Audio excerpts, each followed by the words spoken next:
Be ready. 5 seconds. Start. It gives me immense pleasure to be here today to inaugurate the National Conference on Doubling India's Food Production in the next 5 years, being organized by the Ministry of Agriculture and the Crop Care Federation of India. I am glad to be a part of this august gathering comprising policy makers, representatives from the agrochemical industry, and eminent intellectuals and scientists. In the context of pursuing inclusivity in economic growth, it is of primary essence to achieve the interdependent objectives of poverty alleviation, mitigation of food inadequacy, creation of rural employment, and growth in rural incomes. Substantial expansion in the country's food production will greatly facilitate in meeting these objectives. The subject matter of this conference is therefore apt, and I applaud the efforts of the organizers to bring an issue of topical importance to the forefront of national policy discourse. A country's development is dependent on the productivity of its people. Unless the health of our population is secured, we may not be able to realize the progress that we have envisaged for our nation. With a growing population, the challenge before us is not only to ensure that the indicators of food security do not deteriorate but instead show improvement. Food production, therefore, deserves high priority in our national policy formulation. Food deprivation cannot be allowed to continue. Steps are required to secure for the poor and the needy greater access to food. Our democracy is committed to ensuring for its citizens social, economic, and political justice. We have relied on a rights based method and empowered our citizens with legal entitlements. The landmark Mahatma Gandhi National Rural Employment Guarantee Act of 2005 is one such example.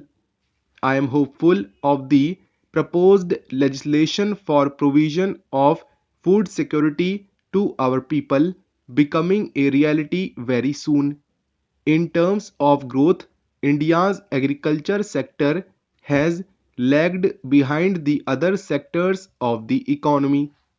The contribution of agriculture to the country's national income has therefore declined over time from about 23% during the ninth 5-year plan period. The share of this sector has come down to about 15% during the 11th plan period. Yet, in a country with one-third of its rural population below poverty line, the potential of the agriculture sector for rural uplift cannot be undermined. About a half of our country's population depends on agriculture for livelihood, which is unique as such.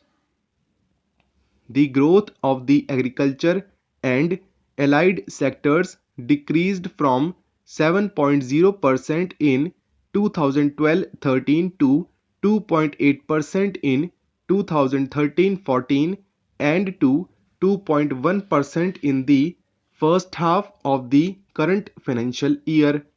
This deceleration is perhaps reflective of the challenging economic scene, but I am confident of this situation being reversed quickly. Agriculture ought to be an effective agent of change in rural India. We have envisaged the agriculture sector to grow at 4% per annum during the 12th 5-year plan. The agricultural growth in the 11th plan period was mainly due to improved agricultural prices. As demand for major crops are projected to slow down during the 12th plan period, we will have to rely primarily on productivity gains to attain the targeted growth. The eastern region of our country is blessed with abundant natural resources and has the potential to achieve much higher crop productivity. At the same time, rice production in agriculturally advanced areas of northwestern India is becoming unsustainable due to overexploitation of natural resources like land and water. We have devised a strategy for increasing production and productivity in the eastern region to ensure food security while reducing pressure on the northwestern region. To achieve this objective, a four-pronged strategy was chalked as part of the Union Budget for 2014-15, covering agricultural production, reduction in wastage, credit support, and thrust to the food processing sector in order to spur inclusive growth, enhance rural incomes, and sustain food security. As part of the strategy, it was decided to implement Bringing Green Revolution to Eastern India program under Rashtriya Krishi Vikas Yojana in states to address issues of rice-based cropping system in these states with an outlay of rupees 400 crore each in 2013-14 and 2014-15 and rupees 1000 crore in 2015-16.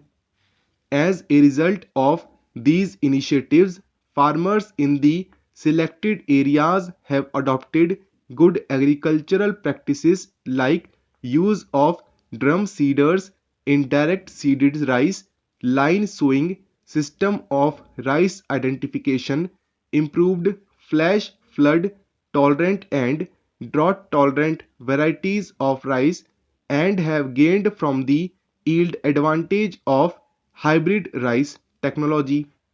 I am told that the sustained efforts of the past 3 years have produced very encouraging outcomes in terms of significant increase in the share of the eastern region in the total rice production in the country. Of the total rice production of 104 million tons in the country in 2013-14, a record production of 55 million tons of rice was contributed by the eastern region.